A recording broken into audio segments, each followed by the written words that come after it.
নমস্কার বন্ধুরা, ববি কিচেনে সবাইকে স্বাগত জানিয়ে প্রত্যেক দিনের মতো আজকে আবার একটি দুর্দান্ত রেসিপি নিয়ে চলে এসেছি। আজকে দেখতে পাচ্ছি আমার হাতে কি আছে।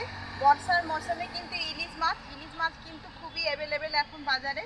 তো ইলিশ আজকে রান্না করব, ইলিশের ভাপা। আজকে কিন্তু রেসিপিটা মজাদার হতে চলেছে। আপনারা কিন্তু স্কিপ না করে সম্পূর্ণ ভিডিওটা দেখবেন, আমার সঙ্গে থাকবেন। আর যারা নতুন দেখছেন অবশ্যই চ্যানেলটিকে সাবস্ক্রাইব করে আমার পাশে থাকবেন। আর ভালো লাগলে একটু লাইক করে দেবেন আর কমেন্ট করে জানাবেন কিন্তু আজকের এই রেসিপিটা কেমন হলো। তো চলুন রান্নার জায়গায় চলে যাই, আগে মাছটা কেটে নেব। দেখুন বন্ধুরা, আমি কিন্তু মাছটা কেটে নেব। আর কত সুন্দর দেখুন মাছটা, এত সুন্দর মাছটা দেখুন। এটা কিন্তু একদম 1 কিলো 200 মাছ আছে, একদম পাকা ইলিশ। দেখুন, দেখে বুঝতে পারবেন কতটা কি সুন্দর মাছটা। একদম পেটে কিন্তু মনে হচ্ছে ডিম হয়ে গেছে। দুর্দান্ত কিন্তু আজকে এই মাছটা যা আছে না, মানে মানে কি বলবো, একদম এত সুন্দর লাগছে। গাটা একদম চকচক করছে রূপার মতো, যে প্রকৃত পাকা ইলিশ। একদম দেখে গাটা একদম মানে একদম এইগুলো লাল পড়ে গেছে, এত সুন্দর। মানে এত সুন্দর লাগছে ইলিশটা দেখতেই। মানে খাওয়ার থেকে দেখা ভালো বলে না, এত দুর্দান্ত লাগছে কিন্তু ইলিশটা। তো আজকে এই ইলিশটা কিন্তু 1 কিলো একদম 200 ওজনের আছে, একদম দুর্দান্ত ইলিশ। এই ইলিশটার কিন্তু আজকে ভাপা করব। সম্পূর্ণটা করব না, অনেকটাই হয়ে যাবে তাহলে। তো আমি আগে ইলিশটাকে কেটে নিচ্ছি। আগে ইলিশটা কিন্তু ভালো করে জল দিয়ে ধুয়ে নিয়েছি, ধুয়েই কিন্তু কাটছি।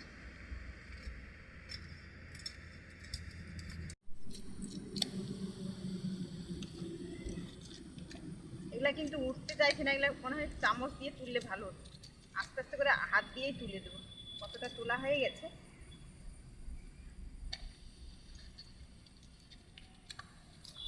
আঁশগুলো দেখুন, কত বড় বড় আঁশগুলো ইলিশের। বটিতে একটা চামচ দিলে ভালো হতো, কিন্তু আমি হাত দিয়েই নখ দিয়েই তুলে দিচ্ছি। কিছুটা তুলে নিয়েছি বটি দিয়ে। কত সুন্দর উঠে যাচ্ছে হাত দিয়ে, এক ধার দিয়ে এরকম করে দেখুন কত সুন্দর উঠে যাচ্ছে। আমি ইলিশ মাছের আঁশটা তুলে নিয়েছি, এবার ইলিশটা কাটবো।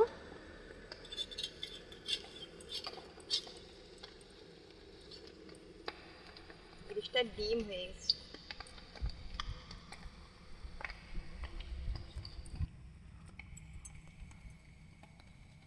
ডিম হয়ে গেছে, দেখুন কত সুন্দর ডিম।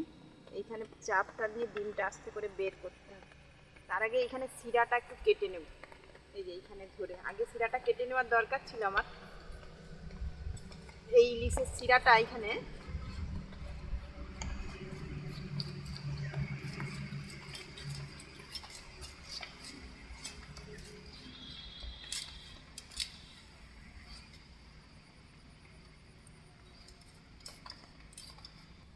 দেখুন বন্ধুরা, কত সুন্দর কত বড় ডিমটা হয়ে গেছে। দেখুন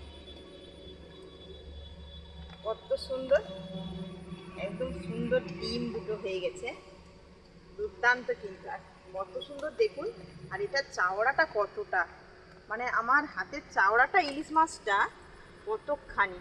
এখানে আপনাদেরকে দেখাচ্ছি কতটা ইলিশ মাছটা চাওড়া। মানে আমার মানে 4 ইঞ্চি, মানে 8 ইঞ্চি, মানে 8 ইঞ্চি আমার, মানে মানে 2 আঙুল করে, একটা করে 1 আঙুল, আর এখানে 2 আঙুল মতো। মানে এতটাই চাওড়া আমার হাতে। দেখুন কতখানি চাওড়া ইলিশ মাছটা, কত সুন্দর। আর কি সুন্দর একটা গন্ধ উঠছে ইলিশের, যেটা নিজস্ব গন্ধ, দুর্দান্ত ইলিশের গন্ধটা।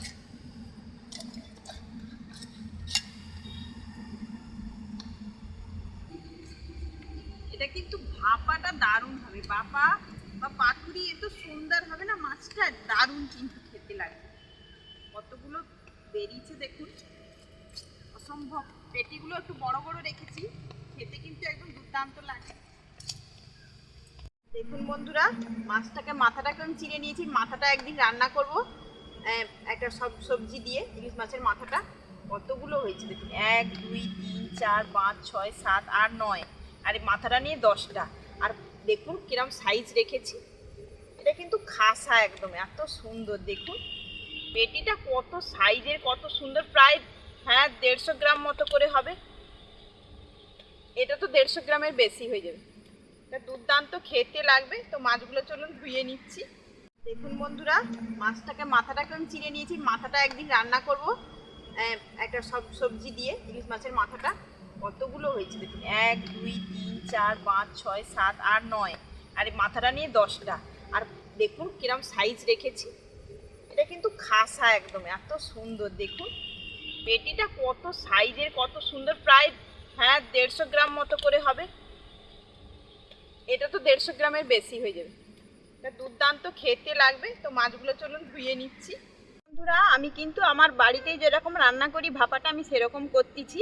তো আপনারা হয়তো এরকম করেননি, আমি কিন্তু এরকম করি, খেতে কিন্তু খুবই সুন্দর লাগে।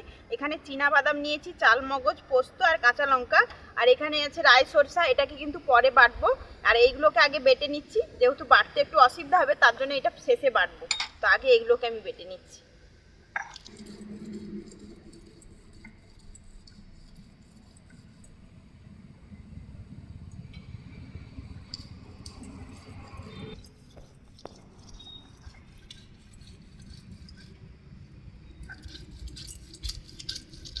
বন্ধুরা আমি এবার রাই সরষাটাকে বেটে নিচ্ছি। আপনারা চাইলে মিক্সিতেও বাটতে পারেন, তো আমি এটা শিল নোড়াতেই বেটে নিচ্ছি।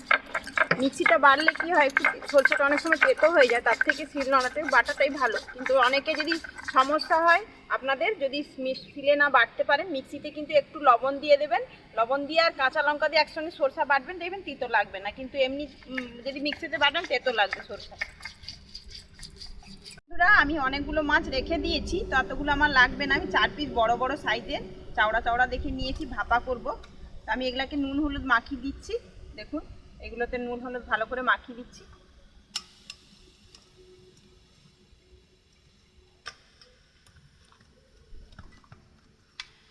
আমি মশলাটা কিন্তু ম্যারিনেট করে আগে মাখিয়ে নেবো একসঙ্গে। এখানে টক দই নিয়ে নিচ্ছি কিছুটা পরিমাণ, আর দেব না। এখানে দিয়ে দিচ্ছি সব মশলাটা, ভালো করে এটাকে মেখে নেবো একসঙ্গে। আগে দিয়ে দিচ্ছি কিছুটা পরিমাণ লবণ, মশলাটা মাখানোর জন্য যতটা লাগবে অতটাই, যেহেতু মাছে লবণ দেওয়া আছে।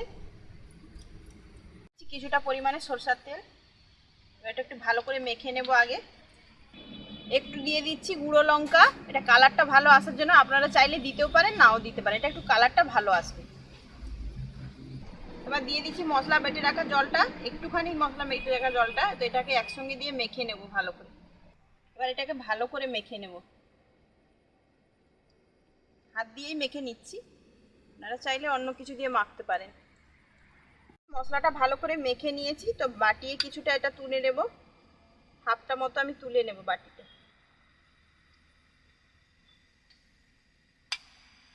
আর নেব না। এবার এটা নিচে ভালো করে বসিয়ে সেট করে নেব এটাকে।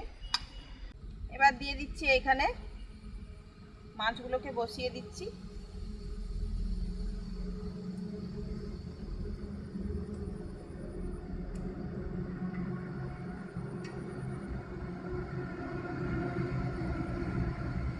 একদম সেম সেম হয়ে গেছে তাই না, একদম দেখুন।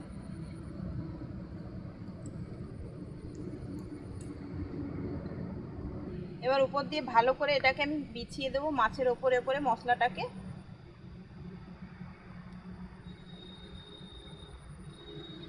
সুন্দর করে আমি এটাকে করে দেব।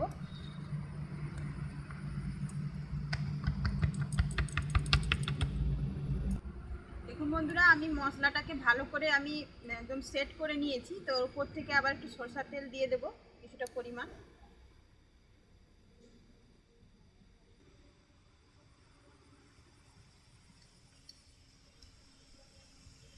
সরষের তেল দিয়ে দিয়েছি, এবার কিছুটা কাঁচা লঙ্কা কয়েকটা দিয়ে দেবো, বেশি দেবো না। এবার এটাকে ভালো করে ঢেকে দেবো, ঢেকে এবার এটাকে ভাপার জন্য বসাবো। এবার আমি ঢাকনাটা দিয়ে ঢেকে দিচ্ছি। আপনারা এরকম একটা টিফিন কৌটা হলেই ভালো হয়, টিফিন কৌটাটাই ভাপাটা ভালো হয়। আমি এটাকে বন্ধ করে দিলাম। বন্ধুরা আমি কড়াইতে জল গরম বসিয়ে দিয়েছি, একটা স্ট্যান্ড দিয়ে দিয়েছি। তো আমি আস্তে করে টিফিন কৌটাটা বসিয়ে দিচ্ছি, তার উপর থেকে একটা ভারী ঢাকনা দিয়ে দেবো যাতে ভাপটা ভালো হয়। তো আর একটু জল দিতে হবে আমাকে, যেহেতু এটা টিফিন কৌটাটায় জল লাগেনি, আর একটু জল দেবো। দেখুন বন্ধুরা আমি কিন্তু একদম টিফিন কৌটার গায়ে জলটা লেগে আছে, তাহলে কিন্তু ভালো স্টিমটা হবে। তার উপর থেকে একটা ভারী এমনি কাঁসার থালা ঢেকে দিচ্ছি যাতে স্টিমটা ভালো হয় আরো।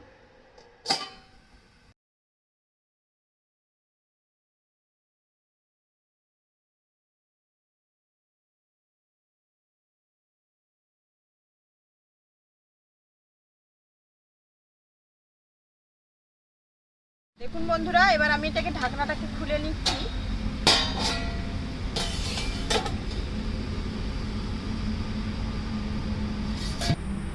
এবার এটাকে নামিয়ে নেব। আস্তে করে উঠে গেল, এর উপরে রাখবো। কিছুক্ষণ পরে ঢাকনাটা খুলবো, যেহেতু অনেক গরম তো হট করে খোলা যাবে না, একটু পরেই খুলছি। দেখুন বন্ধুরা, আমি ঢাকনাটাকে খুলে নিচ্ছি। দেখুন কত সুন্দর হয়ে গেছে। লঙ্কাগুলো উপর থেকে সেদ্ধ হয়েছে, গরম একদম। এগুলোকে তুলে নিচ্ছি ঢালার আগে। এবার এটাকে ঢেলে নেব। দেখুন বন্ধুরা, আমি প্লেটটাকে ধরে উল্টে নিয়েছি যাতে সুবিধা হয় এটাই করতে। একটু হালকা করে নিচ্ছি।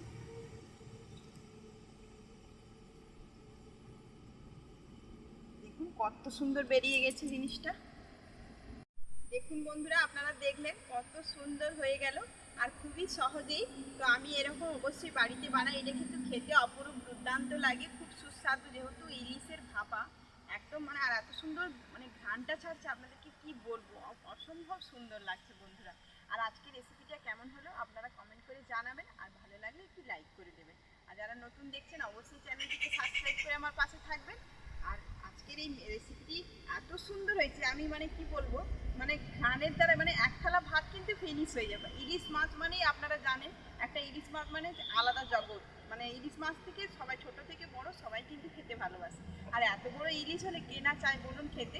তো আপনাদেরকে দেখাচ্ছি কীরকম সিদ্ধ হয়েছে ইলিশটা, কত সুন্দর সেটা আপনাদেরকে দেখাচ্ছি। দেখুন বন্ধুরা, আপনাদেরকে ভেঙে দেখাচ্ছি ইলিশটা। মাছটা এত সুন্দর নরম সেদ্ধ হয়ে গেছে, কত সুন্দর। দেখুন এখানে চিপছে, ওখানে ফেটে গেছে। মাছটা এত সুন্দর হয়ে গেছে, দেখুন খুব দুর্দান্ত হয়েছে। আপনাদেরকে হাতে তুলে দেখাচ্ছি কতটা সুন্দর হয়েছে। দেখুন একদম সুন্দর, একদম সেদ্ধ হয়ে গেছে মাছটা। দেখুন কোষ ছেড়ে যাচ্ছে, কি সুন্দর একদম হয়েছে, দুর্দান্ত হয়েছে। বন্ধুরা আপনারা দেখলেন কত সুন্দর কিন্তু মাছটা সেদ্ধ হয়ে গেছে, এত সুন্দর কিন্তু গন্ধ বেরিয়েছে, আমি আর অপেক্ষা করতে পারছি না। তো অবশ্যই আমার কিন্তু এই যে আজকের রেসিপিটি অবশ্যই ভালো লাগলে কিন্তু আমার সঙ্গে সবাই থাকবেন এবং আমাকে খুব প্রচুর সাপোর্ট করবেন। আর আমার ভিডিওটি অনেক করে শেয়ার করে দেবেন আপনার বন্ধু বান্ধব আত্মীয় স্বজনের কাছে। আমার ভিডিওটাকে, এই রেসিপিটাকে অনেক করে শেয়ার করবেন। আর আজকের এই যে রেসিপিটি হলো, আপনারা এরকম যদি রেসিপি পেতে চান আমাকে কমেন্ট করে জানাবেন। আশা করি আপনাদেরকে সেরকম রেসিপি দেওয়ার আমি মন থেকে চেষ্টা করব। আর চলুন আবার নিত্য নতুন রেসিপিতে আপনাদের সঙ্গে দেখা হচ্ছে। আজকে সবাই ভালো থাকবেন, সুস্থ থাকবেন, সাবধানে